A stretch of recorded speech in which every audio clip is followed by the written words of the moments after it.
To say, as I alluded to there, I find that personally quite bizarre that Abramovich is involved in this way. Exactly. I mean, maybe he's trying to recoup his image and come across as some kind of statesman, not just a football club owner, an entrepreneur, an oligarch, but that he's actually bringing peace to Ukraine. Perhaps it's just an image-building thing. Or perhaps he just wants access back to his cash as quickly as possible. Joining me now also down the line, we've got Charles Crawford, a former British ambassador. Good evening to you, Charles. The news of this poisoning, did it shock you today?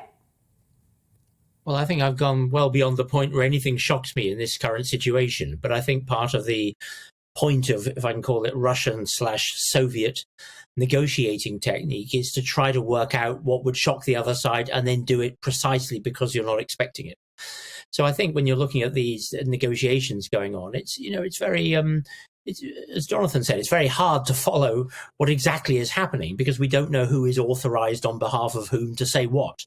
There may be unofficial discussions going on and talks about talks. And one of the things you'd have to have the talks about is who fills the water bottles, stuff like this. I mean, this is the level of detail you have to go down to before you can have people seriously looking at each other in the eye and talking about the war.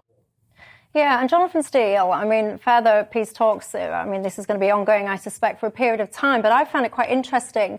Zelensky has now come out and suggested that he would consider a position of neutrality for Ukraine. Personally, I found that quite a pivotal admission. I wonder your thoughts on this. Is this the answer to the Ukrainian conflict, neutrality for Ukraine? I think it would be the answer. And in fact, it used to be part of the official defense strategy of Ukraine to be neutral. And it was only changed 2 or 3 years ago in the constitution that they want to become members of NATO.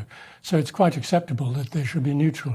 And the model, of course, is what's happened to Austria. Austria in 1955 had Soviet troops on its soil, American troops, British troops, and they signed a decree of neutrality, which all the foreign troops withdrew, and it's all guaranteed by the United Nations Security Council, the state neutrality of Austria. And this is really the model that would be very good for Ukraine. It would relieve a lot of the tension in Moscow, and it wouldn't really undermine the security of Ukraine itself.